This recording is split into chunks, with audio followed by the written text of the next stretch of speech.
तो hello everyone, welcome to your study classes. दोस्तों, आज की इस वीडियो में हम बात करने वाले हैं क्लास 10th हो या क्लास 12th हो, दोनों बच्चों का ये निबंध लिखने के आता है उसको बोर्ड एग्जाम में। और कितने नंबर का? तो 9 नंबर का दोस्तों आता है एग्जाम में आपको निबंध लिखने का। तो मात्र ये 5 निबंध तैयार कर लीजिए, आपके बोर्ड एग्जाम में हर एक साल देखने को मिलता है और 2024 के बोर्ड एग्जाम में भी देखने को मिलेगा। तो आज की इस वीडियो में 5 महत्वपूर्ण निबंध को तैयार कर लीजिए। ये महत्वपूर्ण सभी के सभी निबंध है, इस निबंध के अलावा कोई भी निबंध नहीं आएगा। देख सकते हैं ये 5 निबंध को आप तैयार कर लेते हैं तो इसी निबंध में से आपको एक ना एक जरूर देखने को मिलेगा। तो सबसे पहले हम बात करते हैं पर्यावरण प्रदूषण की समस्या और समाधान। ठीक है, पर्यावरण प्रदूषण की समस्या और समाधान। या ठीक है, अब 2 नंबर पर देख सकते हैं कि विज्ञान वरदान या अभिशाप, विज्ञान वरदान या अभिशाप। और यहाँ पर देख सकते हैं 3 नंबर देश प्रेम। 4 नंबर पर है कि जनसंख्या वृद्धि की समस्या और समाधान, जनसंख्या वृद्धि और समस्या और समाधान। और 5 नंबर पर है स्वस्थ भारत अभियान। ठीक है, इसी 5 निबंध को आप लोग तैयार कर लीजिए। तो इस वीडियो में हम पर्यावरण प्रदूषण की समस्या और समाधान पर निबंध बताने वाले हैं। ठीक है, तो इस वीडियो को अभी तक लाइक नहीं किए तो प्लीज़ वीडियो को लाइक कर दीजिए। चैनल पर पहली बार आए तो प्लीज़ चैनल को भी सब्सक्राइब कर लीजिए, क्योंकि इस पर उन सभी टॉपिक को कराया जाता है जो बोर्ड एग्जाम से रिलेटेड है। ठीक है, तो सबसे पहले हम बात करते हैं पर्यावरण प्रदूषण की समस्या और समाधान। ये आपके बोर्ड एग्जाम में 9 नंबर का पूछा जाता है। ठीक है, और मैं आपको पेपर में भी दिखा दूँ तो यहाँ पर देख सकते हैं ये 2023 का हिंदी का पेपर है, क्लास 10th वालों का, 801 डीजी कोड। और इसमें आपको देखने को मिलता है, देख सकते हैं यहाँ पर कि स्वस्थ भारत अभियान, विज्ञान वरदान या अभिशाप, पर्यावरण प्रदूषण की समस्या और समाधान, जनसंख्या वृद्धि की समस्या और समाधान। और 5 नंबर पर है विद्यार्थी जीवन के खेल का महत्व। ठीक है, तो ये आपके 9 नंबर पर आता है। तो सबसे पहले आपको लिखना है एग्जाम में प्रश्नोत्तर संख्या 9। इस प्रकार आप लिख लेंगे, हेडिंग डाल लेंगे प्रश्नोत्तर संख्या 9। इस प्रकार हेडिंग डालने के बाद सबसे पहले आपको प्रस्तावना हेडिंग डाला जाता है। तो सबसे पहले प्रस्तावना और बीच में उससे रिलेटेड लिखा जाता है। ठीक है, तो निबंध को याद करने की जरूरत नहीं है, केवल निबंध को पढ़ लिया जाता है 1 से 2 बार। निबंध को 1 से 2 बार पढ़ लेंगे तो उसके बारे में कुछ थोड़ा थोड़ा जानकारी हो जाएगा और उसी में से आपको लिखना होता है कुछ कुछ। ठीक है, जरूरी नहीं है तो कि एकदम सटीक ही लिखेंगे, उसके बारे में 1 से 2 बार पढ़ लीजिए और उसके बारे में कुछ भी लिख सकते हैं। ठीक है, तो सबसे पहले हम बात करते हैं पर्यावरण प्रदूषण की समस्या समाधान का। ये आपका निबंध है। ठीक है, प्रश्नोत्तर संख्या 9 यानी 9 प्रश्न पर आता है, इसलिए लिखा गया है प्रश्नोत्तर संख्या 9। सबसे पहले हम हेडिंग डालेंगे प्रस्तावना। ठीक है, प्रस्तावना में देख सकते हैं यहाँ पर लिखा गया है कि दैवीय गुणों के विकास के लिए, दैवीय गुणों के विकास के लिए आसुरी वृत्तियों के प्रतिरूप खर और दूषण को त्रेता में भगवान राम ने मारा था। ठीक है, एक बार फिर से रिपीट कर दे रहा हूँ, यहाँ पर देख सकते हैं दैवीय गुणों के विकास के लिए आसुरी वृत्तियों के प्रतिरूप खर और दूषण को त्रेता में भगवान राम ने मारा था। सप्तवर्षियों ने डाकू रत्नाकर की हिंसा वृत्ति को मारकर महर्षि वाल्मीकि बनाने का मार्ग प्रशस्त किया था। ठीक है, अब बात करते हैं आगे। यहाँ पर देख सकते हैं कि ये सब घटनाएं मनुष्य के चित्रवृत्ति का प्रदूषण दूर करने की थी। ठीक है, उसके प्रस्तावना का मतलब ये होता है कि उसके बारे में उसका मेन पॉइंट क्या है। ठीक है, तो उसके मेन पॉइंट जो होता है उसी को प्रस्तावना में लिखा जाता है कि यानी प्रस्तावना उसके बारे में क्या कहा जाना है। ठीक है, उसी को प्रस्तावना में लिखा जाता है। ठीक है, अब यहाँ से उसके बारे में लिख सकते हैं। यहाँ पर देख सकते हैं प्रदूषण का अर्थ। सबसे पहले यहाँ पर समझ लीजिए प्रदूषण का अर्थ। ठीक है, कि जीवन के लिए संतुलित वातावरण अत्यंत आवश्यक है। ठीक है, अत्यंत आवश्यक है। वातावरण को दूषित हो जाने को प्रदूषण कहा जाता है। वातावरण को दूषित हो जाने को ही क्या कहते हैं? प्रदूषण कहा जाता है, जो मुख्यतः जल वायु ध्वनि में आज सर्वत्र व्याप्त है। ठीक है, इस प्रकार आप प्रदूषण का अर्थ लिख लेंगे। अब बात करते हैं कि प्रदूषण कितने प्रकार के होता है। ठीक है, हर जो निबंध होता है हर का टाइप अलग अलग होता है। ठीक है, प्रदूषण में आप सभी को मालूम है कि प्रदूषण का अर्थ क्या होता है, प्रदूषण कितने प्रकार के होता है, इसलिए इसमें लिखा गया है। ठीक है, अलग अलग निबंध का अलग अलग रूप होता है कि उसमें कौन सा पॉइंट निकल रहा है और कौन सा पॉइंट को लिखना है। ठीक है, रटना नहीं है कि हमको हर पॉइंट में उसका अर्थ लिखना है, उसे कितने प्रकार का होता है, ठीक है, इस प्रकार निबंध को नहीं लिखा जाता है। अब हम यहाँ पर बात करते हैं उसके प्रकार, ठीक है, प्रदूषण के प्रकार आप सभी को पता है कि ये कितने प्रकार का हो सकता है, ठीक है। तो प्रदूषण के प्रकार देख सकते हैं कि प्रदूषण निम्न प्रकार के हो सकते हैं, ठीक है, निम्न प्रकार के होते हैं। सबसे पहले हम बात करते हैं जल प्रदूषण।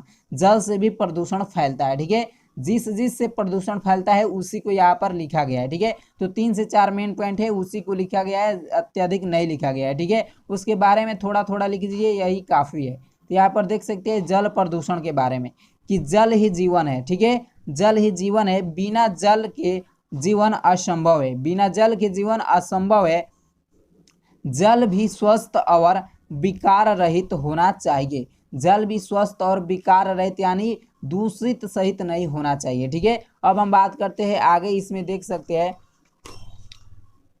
आगे लिखा गया है कि उद्योग धंधों का कचरा, रासायनिक तत्व आदि नदियों में मिलते रहते हैं, ये जमीन के अंदर जाकर भूमिगत जल को दूषित कर देते हैं। जल कैसे दूषित होता है उसी को यहाँ पर लिखा गया है कि उद्योग धंधों से जो कचरा निकलता है या और रासायनिक प्रदूषण, ठीक है, उसी से नदियों में मिलते रहते हैं, ठीक है, पानी में बहकर चला जाता है और ये जमीन के अंदर जाकर भूमिगत जल को क्या कर देता है, दूषित कर देता है। अब यहाँ पर बात करते हैं वायु प्रदूषण। वायु से भी प्रदूषण फैलता है, इसलिए वायु प्रदूषण को लिखा गया है, ठीक है। देख सकते हैं यहाँ पर कि वायुमंडल में विभिन्न प्रकार की गैसें अपनी आप क्रिया द्वारा असंतुलित अवस्था में रहकर जीव जगत के लिए प्राणवायु ऑक्सीजन की निश्चित मात्रा सुनिश्चित करती है, ठीक है। एक बार फिर से बता दे रहा हूँ कि वायुमंडल में विभिन्न प्रकार की गैसें अपनी आप क्रिया द्वारा संतुलित अवस्था में रहकर जीव जगत के लिए प्राणवायु ऑक्सीजन की निश्चित मात्रा सुनिश्चित करती है। यहाँ पर आगे देख सकते हैं कि वृक्षों के कटान, उद्योग धंधों के धुएं और कचरे से यह संतुलन बिगड़ जाता है, ठीक है, यह संतुलन बिगड़ जाता है। और आगे देख सकते हैं कि जो हमारे अवस्था के लिए हानिकारक है, जब संतुलन बिगड़ जाएगा तो अवस्था के लिए, स्वास्थ्य के लिए हानिकारक है, ठीक है, यही वायु प्रदूषण होता है, ठीक है। इतना आपको लिख देना है, जरूरी नहीं है कि जिस प्रकार ये लिखा गया है ऐसे ही लिखना है, ठीक, उसके बारे में कुछ जान लेना है और उसी को लिख देना है, ठीक है। सटीक लिखने की उतना आवश्यकता नहीं है आपको। यहाँ पर देख सकते हैं ध्वनि प्रदूषण, ठीक है। अब ध्वनि प्रदूषण, ध्वनि से भी प्रदूषण फैलता है, कैसे जान लीजिए।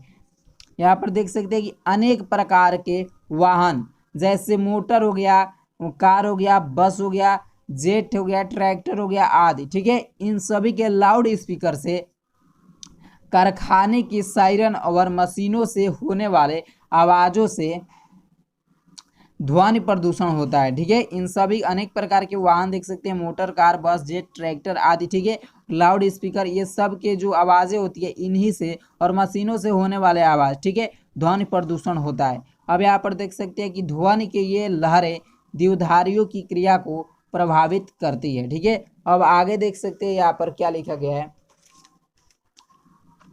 कि रासायनिक प्रदूषण, ठीक है, रासायनिक प्रदूषण। अब देख सकते हैं खाद्य पदार्थों के बारे में जान लेते हैं कि प्रायः कृषक अत्यधिक फसल उत्पादन के लिए कीटनाशक, ठीक है, कीटनाशक और रोगनाशक दवाइयों व रसायनों का प्रयोग करते हैं जो स्वास्थ्य पर हानिकारक प्रभाव डालती है, ठीक है। रासायनिक प्रदूषण, इसके बारे में इतना लिख लेंगे। अब यहाँ पर देख सकते हैं कि उसको रोका कैसे जा सकता है, ठीक है। अब उसके रोकने के क्या क्या उपाय हो सकते हैं उसके बारे में थोड़ा लिख दिया जाए कि प्रदूषण रोकने के उपाय क्या है, कैसे प्रदूषण को रोका जा सकता है, ठीक है। तो यहाँ पर देख सकते हैं कि प्रदूषण रोकने के लिए व्यक्तिगत और सरकारी दोनों ही स्तरों पर किए जाने की आवश्यकता है, ठीक है। प्रदूषण के निवारण एवं नियंत्रण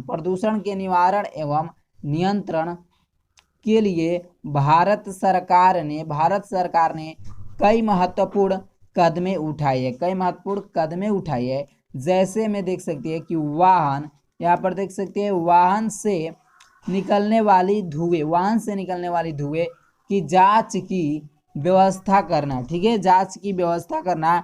नए उद्योगों को लाइसेंस दिए जाने से पूर्व उन्होंने औद्योगिक, यहाँ पर औद्योगिक लिखा गया है, ठीक है, औद्योगिक कचरे की निस्तारण की समुचित व्यवस्था करना, ठीक है, इस प्रकार लिख लेंगे। वनों की अनियंत्रित कटाई को रोकने के लिए कठोर नियम बनाया जाना भारत सरकार की महत्वपूर्ण कार्यशैली है, ठीक है, भारत सरकार की महत्वपूर्ण कार्यशैली है। अब लिखते हैं कंक्लूजन, यानी उपसंहार, निष्कर्ष वही कंक्लूजन उपसंहार, ठीक है, इसको आपको हेडिंग डालना जरूरी है, उपसंहार। ये आपको 2 हेडिंग अवश्य डालना है, फर्स्ट में आपको प्रस्तावना और अंत में उपसंहार यानी निष्कर्ष, ठीक है। तो सरकार प्रदूषण की रोकथाम के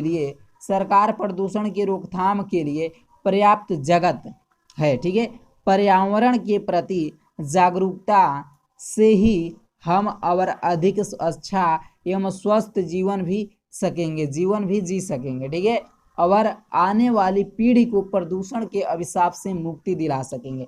यानी कह रहा है कि ये करने के क्या क्या फायदे हैं, प्रदूषण को रोका जाए तो हमारे जीवन के लिए क्या होगा, मतलब स्वास्थ्य के लिए अच्छा होगा, ठीक है। उसी को कंक्लूजन में लिखा जाता है उपसंहार में, यानी उसके निष्कर्ष, उसका निचोड़ क्या निकला, ठीक है, निचोड़ को इसमें उपसंहार में लिखा जाता है। तो दोस्तों इस वीडियो में इतना ही। दोस्तों अपनी तैयारी को बेस्ट करने के लिए इस चैनल को अभी के अभी सब्सक्राइब कीजिए, क्योंकि इस चैनल पर 10th से रिलेटेड उन सभी टॉपिक को कराया जा रहा है जो कि बोर्ड एग्जाम में पूछा जाता है, और 2024 के बोर्ड एग्जाम में पूछा जाएगा। जो यहाँ से बताया जाएगा वही आपके बोर्ड एग्जाम में 95% देखने को मिलेगा। सिर्फ इस वीडियो को लाइक करते रहिए और चैनल को सब्सक्राइब कर लीजिए, और अपने दोस्तों में अधिक से अधिक दोस्तों में शेयर करते रहिए, ठीक है। और अपने चैनल को, अपने तैयारी को वेस्ट करने के लिए इस चैनल को अभी के अभी सब्सक्राइब करिए। तो आज की इस वीडियो में इतना ही, तब तक के लिए जय हिंद जय भारत।